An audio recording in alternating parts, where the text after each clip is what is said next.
One of the big features of the 2024 US presidential election that has excited much commentary from various quarters was just how much voting patterns significantly broke with recent tradition, in that Donald Trump won a lot of votes from young people. Because we were used to a basic status quo where Republican voters generally, and Trump voters in particular, were drawn from older age groups, and the youngest voters tended to strongly lean liberal or left. But in this election, there had been a big swing to Trump amongst the Gen Z, or as Brits like me would say, Gen Z voters. And I mean huge. Democratic pollster David Shaw told Ezra Klein that young people had gone from being the most progressive generation since the baby boomers to becoming the most conservative generation in the last 50 to 60 years. And not only that, but there had been an astonishing divergence between the sexes amongst that group of voters, the like of which we just hadn't seen before. So while both had swung towards Trump from the previous election, young men had done so much more radically. 18-year-old men were 23 percentage points more likely to support Donald Trump than 18-year-old women. There's been quite a lot of talk about what might have caused that change, but as David Shaw noted, it's an effect that isn't only being seen in the United States of America. Well, we'll come on to some of that in a moment. But the most recent polls have begun to suggest that this shift might already be wearing off, at least to some degree. Understanding why that might be, how far it might go, well, that might be key to knowing about the rest of the Trump term and whatever turns out to be post-Trump politics, what that's going to look like. So, let's discuss. There's an emerging popular narrative about the break for Trump and for conservatives generally in many parts of the world amongst young men, particularly, but not exclusively, white young men. I expect you've heard some variant of it. It goes like this. American identity politics rose to prominence over the last decade, strongly influenced much of the public discourse, the institutions, many of the professions. Young men start to feel demonized because while many people are just talking about giving access to opportunities to people who have previously been disadvantaged, some certainly slide over into the language of disparaging and attacking those young men just because of what and who they are. This gets exacerbated with the rise of social media, increasing physical isolation of young people from each other, and the fact that some key online communities are increasingly splitting along gender lines. So those young men who are made to feel inferior and to feel demonized, they start to discover the podcast bros. It starts with people like Jordan Peterson, whose earlier sort of bracing messages to young men were that they should step up, clean their room, take responsibility, and they were largely positive messages that were received as a tonic in a downward spiral of self-esteem. But of course it didn't stop there, because that blends seamlessly into the world of more toxic philosophies, such as the celebration of misogyny embodied by Andrew Tate. This, it's suggested, is why this is to some degree a global phenomenon, because while the US may have gone deeper into the identity politics rabbit hole of anywhere else, nevertheless those elements have certainly influenced many societies, particularly in the West. The Me Too movement, for example, surfaced in many different societies, many different industries and settings. And like many strong campaigning social movements, it hit a peak where it was robustly challenging the problem that caused it to arise in the first place, and then it came to be perceived by many to just keep on going, to the point where it went a bit too far, went beyond the problem. Now, whether that was true or not, the perception of it led to the rise of the likes of Jordan Peterson and Andrew Tate to become global influencers. And they, the manosphere, if you will, and a lot of the MAGA trolls you'll find online chiming with them, have become highly expert at pulling out every extreme example of woke extremism targeting young men, which helps to reinforce the sense of tribal identity. Here we are together, in common cause, against the terrible wokerati, who are the most extreme and insane people imaginable, who fervently hate us and wish us harm. Look at this one, and look at that one. Every time an outlier on the other side does something foolish, we will chop it up for social media posts and repeat it over and over and over for years to come, so that people will come to accept that this outlier is actually representative of everyone who is on the other side. And this shift in how we relate to each other as human beings is so massive, so divergent from who we ever were as a species, as a civilization, that the rules that used to apply no longer apply so reliably, some not at all. That's a concept that sits comfortably alongside the fact that Donald Trump won the 2024 election. He won by promising to root out all the woke stuff from the institutions, to be the disruptor. And it sits comfortably as well with what did and what didn't work for the Kamala Harris campaign.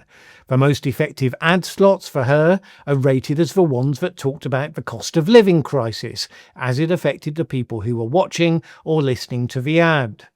These are the things that were speaking to universal themes, things that all of us hold in common as human beings. However divided people have become on certain cultural outlooks, economic security, affordability, pretty universal. And that was a big focus early in their campaign, when the campaign was generally seen to be hitting the ground running and exceeding expectations. It was facing up to the reality that the incumbent Biden-Harris administration had a significant overhang caused by the perceptions about inflation and the economy, which, whether fair or not, had certainly stuck to the administration. So drawing a line under that, empathising with how people were feeling, that was the tack that seemed to be addressing the negativity that was out there. But then later, the Harris campaign shifted to the sort of factors that are genuinely important to the state of a nation. Indeed, they are the ones I talk about on this channel. The institutions of democracy and how Trump threatens those institutions. The sort of things that a society really should care a great deal about. But of course, as we found out, whether people can afford to feed their kids next month is going to matter a great deal more. And so the Trump campaign stayed on that. The price of eggs, all of it. Heck, he even discovered that he'd invented the word groceries. Beautiful but simple word, groceries. Sir, my groceries. Which was one of those surreal moments for the ages.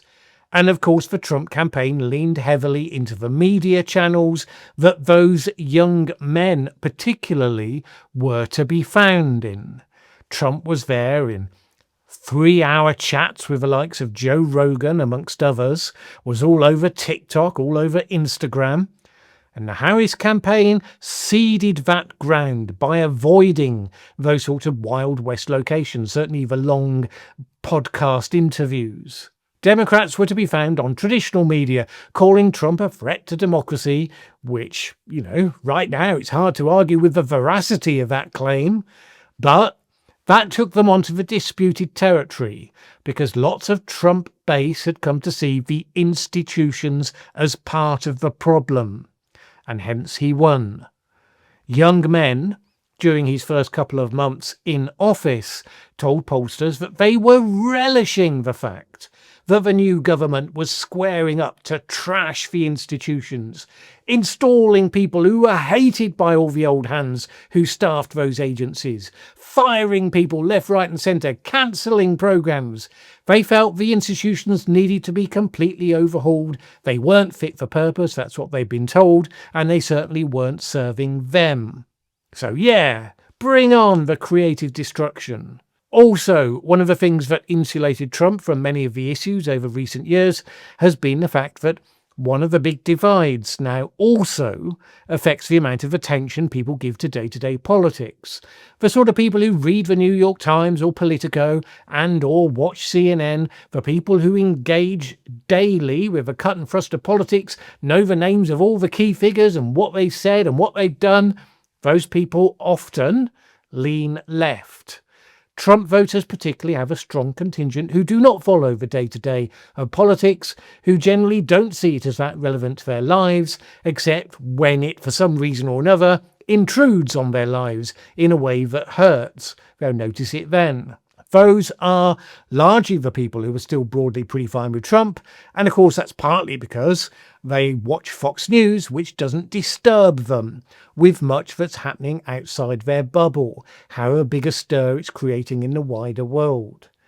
Both left and right have become comfortable in echo chambers, to be fair, but the Trumpian right, by all reports, are the ones whose default position is disengagement. That fact has, according to David Shaw again, flipped what used to be standard political reality. Because it used to be, he says, that the higher the turnout at an election, the stronger the performance for Democrats. Because many of the less well-engaged people who might or might not come out to vote, they had in the past leaned left, but now that has changed. It's different. If the turnout had been higher in 2024, he says, according to the research his polling agency has done anyway, it would have meant a larger majority for Trump. Now, young people are probably a significant part of that, because young people are traditionally less inclined to get out and vote, traditionally not as engaged with the day-to-day of politics. And so it might be that it's all about to change again. Shouldn't be a surprise. Having gone on about the price of eggs in the campaign, Trump was suddenly much more preoccupied with annexing Canada, taking over Greenland, all sorts of stuff that didn't remotely fit the mission, as many of the people had been told it was. And then more recently, of course, from April the 2nd onwards, they have started to notice that a lot of the economic stuff that they were told Trump was particularly good at, well, there's these tariffs going on, and it's not really going as promised. Prices have not, by and large, been coming down, eggs notwithstanding, because most people did know that was largely to do with issues in relation to bird flu. But right now, because of the impact of tariffs, prices are going up. Most of the major retailers are saying that's just the beginning. They're going to go a lot further up. Also, those podcaster bros, the independent ones like Joe Rogan anyway, they've started talking about how stupid and disconnected from reality some of Trump's policies are. Live by the bros, die by the bros. Now, the bros don't do penetrating detailed analysis, they don't do voluminous research, and that was what favoured Trump originally, with his intuitive bro logic and his broad brush pronouncements and bombast. But now Trump is, by the same intuitive bro logic, doing really dumb stuff. I mean, tariffs based on obviously made-up figures, telling Apple it's going to make iPhones in America. All this stuff that the podcasters have started now to call out. And so their audience of young men are being exposed to the critiques that the older Trump supporters, the other ones disconnected from the day-to-day of politics, but they are not seeing that. So it shouldn't be surprising that we're starting to see this appearing now in the opinion polls. An analysis of recent polls by Newsweek suggested that Trump is experiencing a sharp decline in support from voters between 18 to 29 years old. From the election, when 47% of that group voted for him in total, now his approval rating has dropped, with just 37% approving of his performance, 58% disapproving. The New York Times Siena College poll put it even lower, just 26% approval, 69% disapproval. Analysis by polling firm YouGov suggested that Trump's net approval rating for the group has declined by 29 points among young male registered voters. A much bigger shift than for any other demographic. The polls that explore the reasons for these changes cite exactly the same economic pressures we were just talking about. Tariffs are a big part of it. So, for instance, pollster Adam Carlson said on Twitter, young people did not move towards Trump in 2024 because they're more MAGA. They move towards Trump because they're sensitive to economics and don't trust the system. But now, with the economics going south, and the key influencers starting to raise criticisms. Whatever benefit of the doubt they gave to Trump for at least appearing not to be part of the establishment, it seems as though he may have wasted that. Now, does that guarantee that MAGA loses the next election? Does it make 2024 an aberration soon to be corrected? Well, probably not. But of course, it all rather depends on whether Democrats learn to speak in universal language that addresses the concerns of the wider group of citizens and voters again, to change the things that went wrong. If it can find ways to reshape how it talks so that it can start entering the media spaces where young people currently live, whether it can start to address the factors that are alienating many people from modern society. That is an urgent lesson in the United States, probably no less pertinent to European nations that are seeing some of the similar dynamics working out in their societies. And of course, you still have the Andrew Tates of the world, providing the toxic sludge that passes for content, keeping that divide between young men and young women, arguably the worst role models for young men in the modern era. How you address that is a huge challenge. Donald Trump's mistakes will stick to him. They won't necessarily stick to Andrew Tate and all of his. And they won't necessarily be interrupted by Trump's successors. So don't believe anything is over until it's over. Whatever else, we are not in an age that rewards complacency.